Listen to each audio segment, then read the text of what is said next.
সারা ত্রিপুরা রাজ্যের মানুষ গত 8 বছরে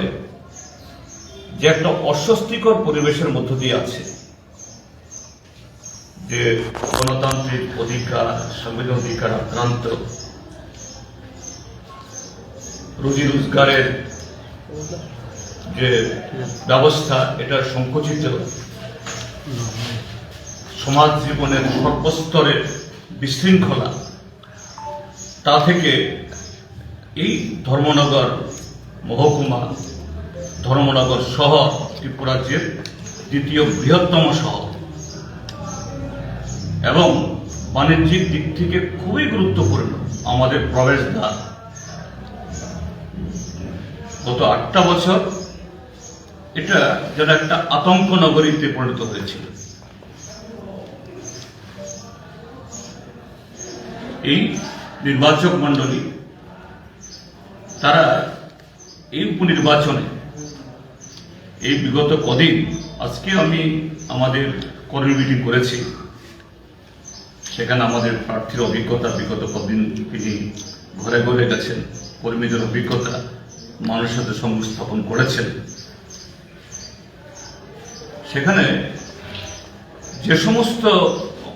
যে ভোটাররা বা বিভিন্ন পাড়া যেখানে বিগত 8 বছরে নানা কারণে ওইসব জায়গাতে আমাদের যাওয়ার যে সুযোগ বা সেই পরিবেশ এই না যে সেখানকার মানুষ আমাদেরকে এই যেতে দেন, কিন্তু পরিবেশ এমন তৈরি হয়েছিল। তারপর কিছু মানুষ যারা এই বর্তমান শাসক দল বা শাসক জোট তাদের এই নানা অপপ্রচারের প্রলোভনের ফাঁদে পা দিয়ে মোহ তৈরি হয়েছিল তাদের কিছু হবে, তারা এটা যেরকমভাবে ব্যক্ত করেছে, তো আমরা মনে করি এটা শুধু ধর্মনগর কেন্দ্রিক বা ধর্মনগরের মধ্যে তার এই সীমাবদ্ধ না, এটা সারা ত্রিপুরা রাজ্যের মানুষের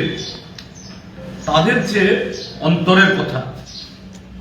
তাদের জ্বালা যন্ত্রণার কথা এবং এ থেকে মুক্তি লাভের যে একটা অভিব্যক্তি, এটা প্রকাশিত হয়েছে এবং আগামী 9 এপ্রিল তারিখে এই ইভিএম এ তারই প্রতিফলন সেখানে ঘটবে। এই যে পরিবেশ, এটাকে আবার অন্যদিকে দাবিত করার জন্য শাসক জোট তারা চেষ্টা করবে যেন তেন প্রকারে আবার মিথ্যার ফুলচুরি, চোখ রাঙ্গানি, প্রলোভন যা করে আসছে তারা করার চেষ্টা করবে, তাদের তরফ থেকে থাকবে। সেই জায়গাতে ধর্মনগরবাসীর কাছে আমাদের এই আবেদন আমরা নিয়ে যাব, শাসক জোটের তৈরি করা এই সমস্ত প্রতিবন্ধকতা এটাকে ভেদ করে, প্রতিরোধ করে তাদের গণতান্ত্রিক যে অভিব্যক্তি বা চেতনা, এটা যাতে প্রতিফলিত করার এই উদ্যোগ তারা নেয়। এটা কেন দরকার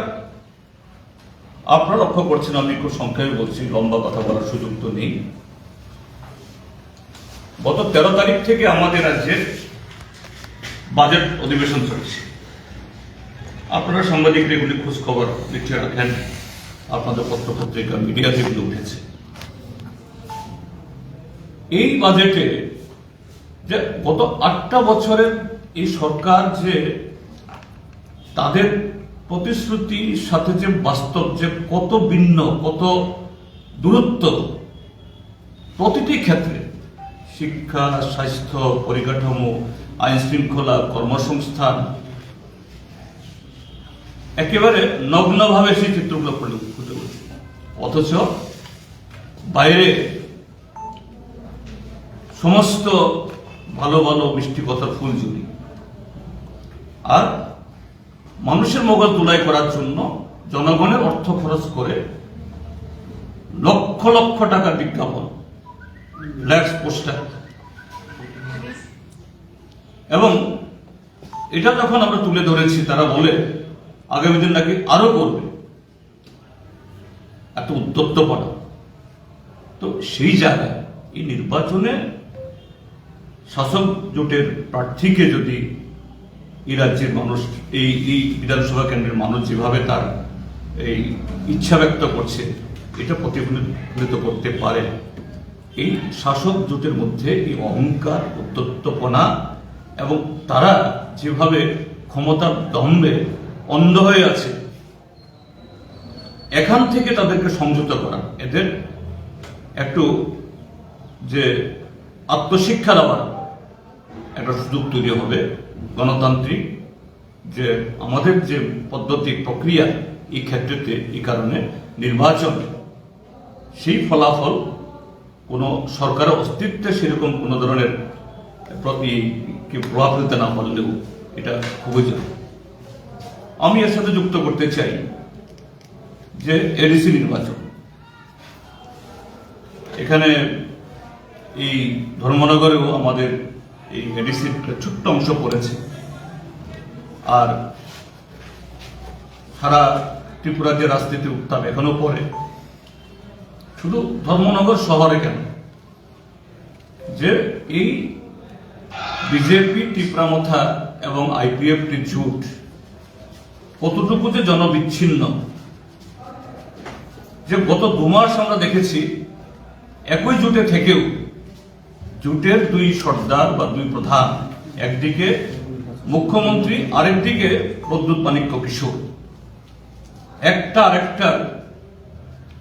মানে এই কি বলে ওই রাস্তাঘাটে যেরকম ভাবে ঝগড়া হয় সেই ভাষায় স্ট্রিট ল্যাঙ্গুয়েজে একটা আরেকটা দেখে নেবার এই হুমকি ইত্যাদি করিয়েছে। কিন্তু তারপরেও দেখা যায় যখন ফাইনালি ভোটের তারিখ ঘোষণা হল, আর মাত্র কটা দিন আছে নমিনেশন জমা দেওয়ার, 25 তারিখ শেষ হবে, অর্থাৎ ওয়ার্কিং ডে হিসেবে আছে 23, 24, 25। আমরা প্রধান বিরোধী দল এত আক্রান্ত, এত রক্তাক্ত, তারপরও 28টা কেন্দ্রের মধ্যে 23টা কেন্দ্রের প্রার্থী পদ আমরা জমা দিয়ে দিয়েছি বিশাল বিশাল মিছিল দিয়ে। আগামীকাল আমাদের বাকি 5 জনও করবেন, তারা এখনো তাদের মানে কোন কৌশলে তারা প্রতিদ্বন্দ্বিতা করবেন এটাই তারা দিতে পারছেন না, প্রার্থী ঘোষণা করতে পারছেন না। কি কারণ? যে কারণে ধর্মনগরের মানুষ বিজেপি বা শাসক দল সম্পর্কে বিমুখ, একই কারণে আজকে এডিস এলাকার মধ্যেও একদিকে বিজেপির হাতে, আরেকদিকে মথার হাতে যে ত্রিপুরাজ্যের সরলমতি, এই পিছিয়ে পড়া ট্রাইবেলরা যে নানাভাবে লাঞ্ছিত, বঞ্চিত, তারই কারণে যারা বলে সিপিএম তথা বামফ্রন্টকে দেখা যাবে না, দূরবীন দিয়ে দেখতে হবে, কিন্তু এই সিপিএম বামফ্রন্টকে আটকানোর জন্য 2টো দল এত কথা বলার পরও এখন নিচু তলার মধ্যে এত দ্বন্দ্ব, কিন্তু উপর তলার মধ্যে নেতৃত্ব কিভাবে জোট করা যায় এটা নিয়ে ব্যর্থ চেষ্টা তারা করছে। তো সব মিলিয়ে আমি বলতে চাই যে আগামী 9 তারিখের এই উপনির্বাচন এবং 12 তারিখের এডিসি সাধারণ নির্বাচন, এটা ত্রিপুরাজ্যের বর্তমান যে রাজনৈতিক পরিস্থিতিতে গণতন্ত্র পুনরুদ্ধারে এবং এই রাজ্যটাকে ধ্বংসের হাত থেকে উদ্ধার করার প্রশ্নে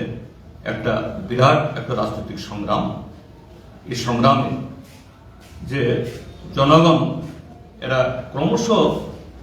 বামপন্থীদের সাথে এগিয়ে আসছেন, আমরা এটা লক্ষ্য করছি, এবং আপনাদের মাধ্যমে সেই জনগণের কাছে আমরা আবেদন জানাচ্ছি যে আমাদের প্রার্থীকে এবং এডিসিতেও বামফ্রন্টকে জয়ী করার জন্য তারা তাদের চিন্তা, চেতনা, অভিজ্ঞতা এবং আগামীর স্বপ্নকে তারা যেন সেভাবে তারা এগিয়ে নিয়ে যাওয়ার ক্ষেত্রে আমাদের পাশে দাঁড়ায়।